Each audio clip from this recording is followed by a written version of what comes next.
the Red Rock Casino, Las Vegas, Nevada.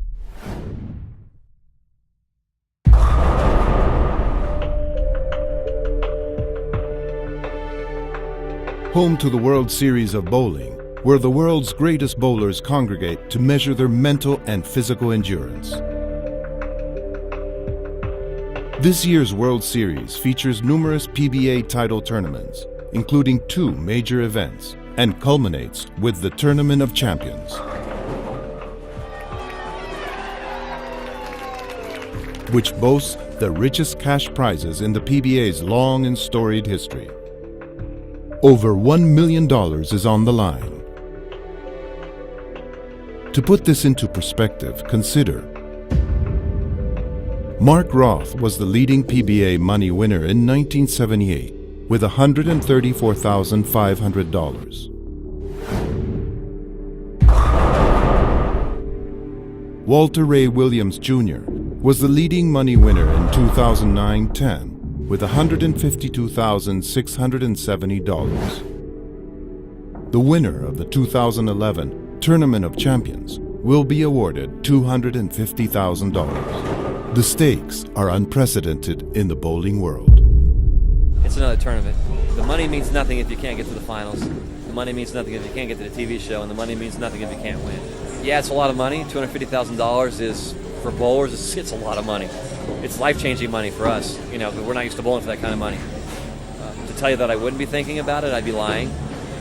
But come tournament time, all I'm thinking about is one shot at a time. Michael Haugen Jr. is no stranger to the Tournament of Champions.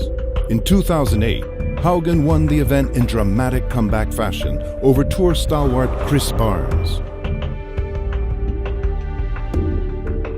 3 years later, he looks to recapture that glory while overcoming entirely new obstacles. Join the Payne Channel as we follow Michael's journey and discover what really matters in a game of endurance and inches.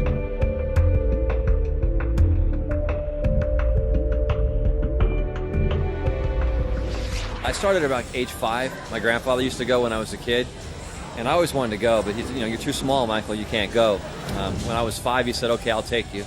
And I did the old 2-hand granny style thing for a couple of years, and then graduated up to the 1-step, with just a swing and a throw, and then obviously worked my way up to where I could do it. But it was my grandfather. I went with my uncle a little bit too, but my grandfather was the driving force and all that. And I bowled full time in '98. I went out in '97 and I bowled I think the first 6 events. Cashed one time and realized I still had a lot of work. Some things I needed to work on and everything. Came back home and ended up winning Player of the Year in the region that year, and then said, I've got to go out and try it now. It's now or never. And it's been some good times, some bad times, but I've managed to stay out here for 12 years. So I've known Mike for probably about 11 years. I would say I grew up bowling with him, but I didn't because I'm about 15 years younger than him. So I met him. We were bowling a big money scratch league out in the East Valley. And we were both bowling that. He was actually just starting out on the pro tour at that time, and I was just getting into college and starting to bowl. And we got along right away because we obviously both had the same aspirations of bowling out on tour, and we clicked. I would say he's like a father figure to me, but that would probably make him a lot older than he really is. So but he's more like a brother to me. I'm actually getting ready to bowl a title match at the TSC. And I'm sitting on the bleachers right before Barnes and Schaefer are finishing. I'm getting ready to go out there. And Frank DeSocio is sitting there, and he goes, hey, Mike, you live in Phoenix, right? I'm like, yes. Well, we're going to, the Super Bowl is going to be there next week, right? I'm like, yeah, I'm aware of that. It's like, well, we do this thing and every year with the bowling, and Barnes can't be there. Do you think you could stop by? And I'm like, hey, Frank, can I bowl this match first? And then I'll come back and talk to you about this. He's like, okay. So after the match, he goes, is it possible for you to come down and be with the kids and everything for Phoenix? And there's this little girl kept getting gutters. So Jordan goes, well, why don't you throw one behind her and help her get some pins down? So, okay, why not? So I didn't have my stuff. I grabbed my house ball off the rack. And she throws her shot and she runs off to the right. So I go. She starts running back. So I dip down to try and get the ball off my hand so I don't kill her, and I let it go, and it comes off my thumb early. My finger's still in it. It hits the ground and comes back into my fingers. And I go, that's going to hurt, I look back, and it's pretty, pretty tingy and everything. I look back at my coach and I said, Jordan, that hurts quite a bit. I knew I was having the best season of my life. I was throwing it great. Pins were falling. I was devastated. To go from nowhere to have a chance at Player of the Year would have been phenomenal. Almost unheard of in our sport, And I had a chance to do it. And an injury took it away.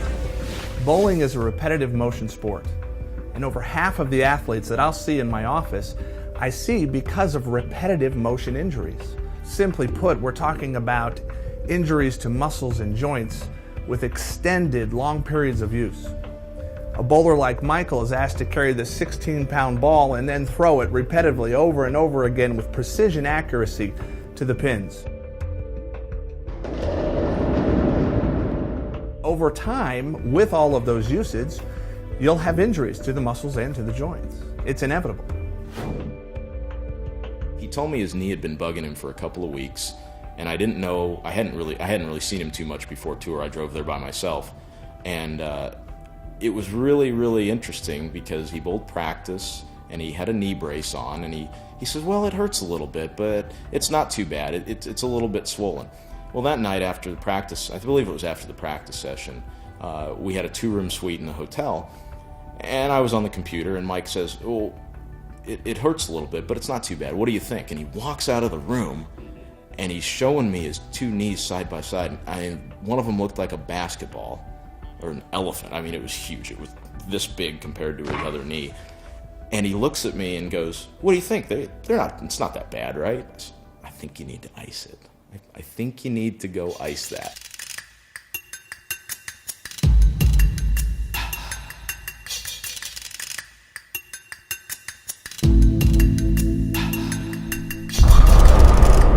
Bowling in Wichita's first turn of the year. It's the major. It's the World Championship. I'm bowling in the first round of qualifying, and it just starts hurting. And I didn't do anything different. I didn't slide different. I didn't fall. I didn't hear anything pop. It just starts hurting. I'm like, all right, well, I'm getting older. I've hurt before. I'll get over it. No big deal. I bowl the next day.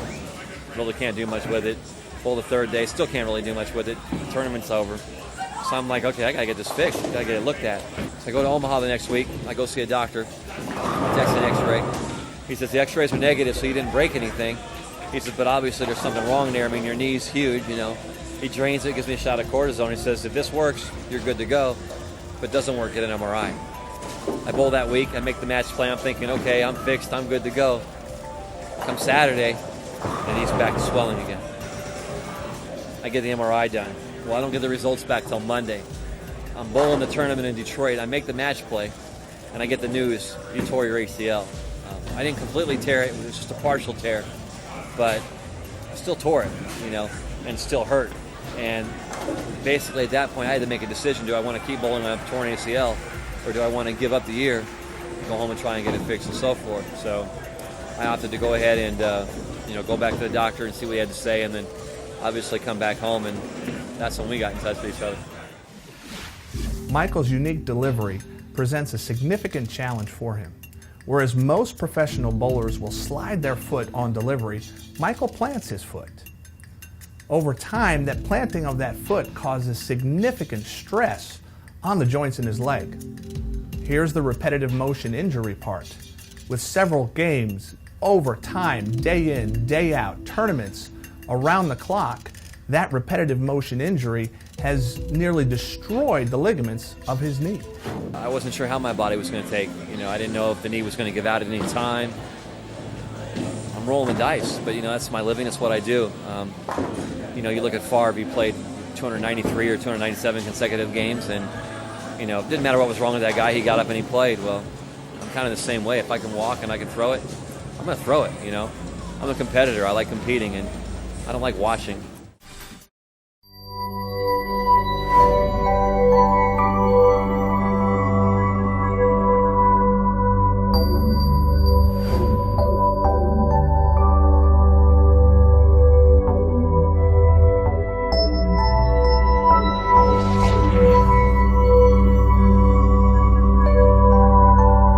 Experience the Pain Center of Arizona and get back into life. Call 1-888-PAIN-CENTER.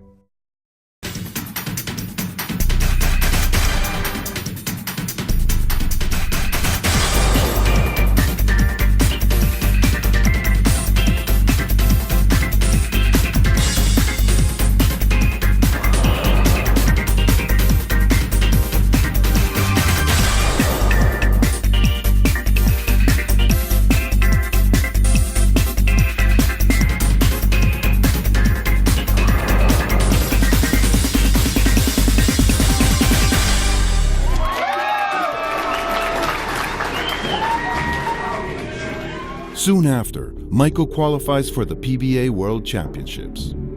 This 3-day, 8-man stepladder tournament features the top 8 qualifiers in the world and is filmed for national television. After moving up the ladder the first day, Michael once again finds himself facing insurmountable odds as Major Mika Koivuniemi captures a commanding lead with strikes in each of the first 5 frames. Koivuniemi is nicknamed Major because his first 2 titles were both PBA majors. He has won bowling titles in 15 different countries.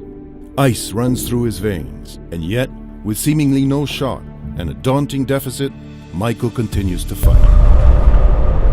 Mike's determined. Mike's got passion and heart. I mean, I've heard it a number of times from people, and having seen it over the last few years, Mike is he's an unbelievable bowler.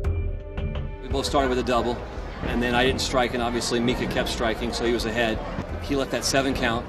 Very easily could have been a split, but he got lucky and broke it up. I wasn't so fortunate that time. When I saw him get the 7 count, and I know that if he strikes, we're tied, I'm not even worried anymore because that's a bonus, you know. I was left for dead that match as well, you know. I mean, all he needs is 8 spare, I'm shut out. So he gets 7, he has to spare strike to tie me. The worst that I'm doing now is in a roll-off, so at this point I'm feeling fairly confident because the momentum's already going my way at that point. So I wasn't too worried. The ring 10 he threw was a great shot. Unfortunately for him, it didn't go, and fortunately for me, it didn't go as well, and I got to bowl Chris.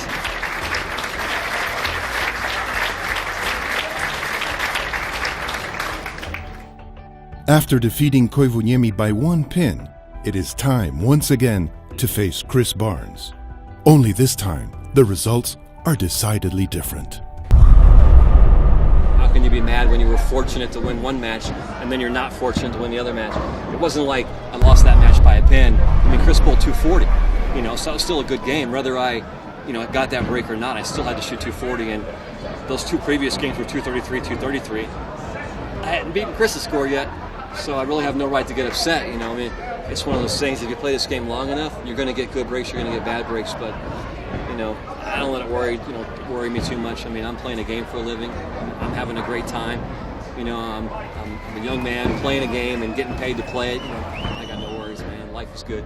A couple years ago when he won the Tournament of Champions, I've never seen guts like that. He was down 50 pins in the 6th frame to possibly the best bowler in the world, and he came back to beat him. He didn't give up. He made 2 ball changes and just never gave up.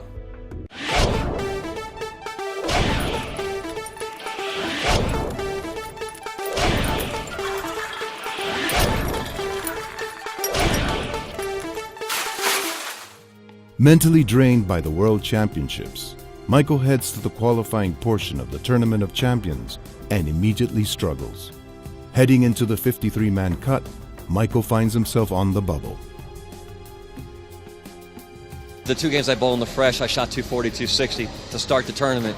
It's the 2nd and 3rd game that I've had a little problem with, so in theory, I'm going to probably play him out the first game, and if I can get another 240 or 250, that's great, and then start working my way at that point and see what I get. But until the lane tells me anything, I can't really answer that because I don't know what we're going to get out there. They're going to strip from oil again. They're going to be a little tighter. There might be hang down the lane. They might be early hook.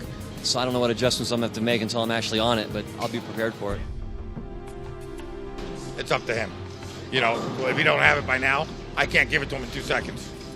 And then if I make suggestions that aren't in his thought process, it can only confuse, or then we can say what if. And we don't ever do that. Either we go for it and we fail, or we make it. There's only 2 choices. And if we fail, there's a reason why we failed, and we'll work on that.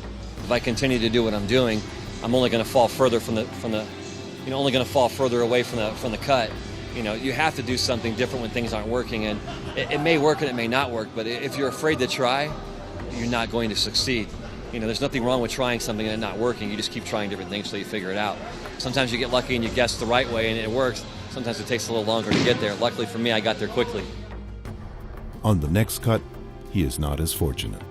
My mindset really for today was I was basically just going to try and bowl as well as I could and move up and try to get more spots. And each spot you make is a few more dollars in your pocket, and it's a few more points. And every point matters this year because in the playoffs at the end of the season, there's going to be certain buys based on how high you finish on the point list. So every single point you can get is important this year. I did what I wanted to do today. I kept the ball in play. I made all my spares, shot a couple of big games, and it wasn't a bad deal. I can tell you my knee doesn't like it too much, but I'll get through it. So now add the issue of repetitive motion and repetitive motion injuries to a significantly destroyed knee and the inner workings of that knee. Add to that a level of intense competition that most of us will never be able to appreciate, and you're just beginning to look into the mind of a professional athlete and a professional bowler like Michael. It's a wonder, and it's simply a medical amazement that he's able to compete at any level, let alone on this intense professional level that's reserved for elite athletes. I'd like to say it doesn't bother me. I know it does, but I've been bowling with it like this for so long that I can't use it as a crutch or an excuse. I did what I could do. I always do the best I can do, and I didn't wince on any shots today, so that's good. Sometimes there's days I throw a shot and I feel like it's going to give out of me, or it just hurts so bad that I just throw the ball wherever. I didn't have any of those today, so it wasn't that bad. He's gotten better. I think he's found ways to deal with the pain and deal with the injury. I'm not quite sure clinically where he stands with it. Although, like I said, the same determination that he has to go out there and bowl, he applies the same determination when it comes to that knee. It's something that he has to overcome and something that he has to deal with if he's going to compete in his profession and play the game the way he wants to. He doesn't let it stop him. Exactly 1 week after Michael beats Mika Koivuniemi in dramatic fashion, it is Major Mika who wins the Tournament of Champions, who proudly hoists the championship trophy in front of a live national audience, who finds himself on Sports Center the next day. It is Mika Koivuniemi who goes home with a $250,000 cash prize. Meanwhile, Michael heads home to reflect with his family and to rest his knee. In less than a week, he will turn his attention to the next tournament, hoping to recapture what he had for that fleeting moment in 2008 when he was on top of the bowling world. It will be a long and arduous road back, but Michael Haugen Jr. will travel it. He's not done yet. And I certainly don't think that he believes that he's done yet. He's got a lot to go. The rated game, I would say, is my mental game and my heart. You can teach someone how to physically bowl. You can teach someone how to physically line up. You can't teach heart. You can't tell someone, okay, I need 3 strikes here. Go ahead and give them to me. They got to reach in their heart and do it. And sometimes they can do it, sometimes they can't, but you can't teach it. Because no matter how unreliable his knee may be, he will always have the heart of a champion.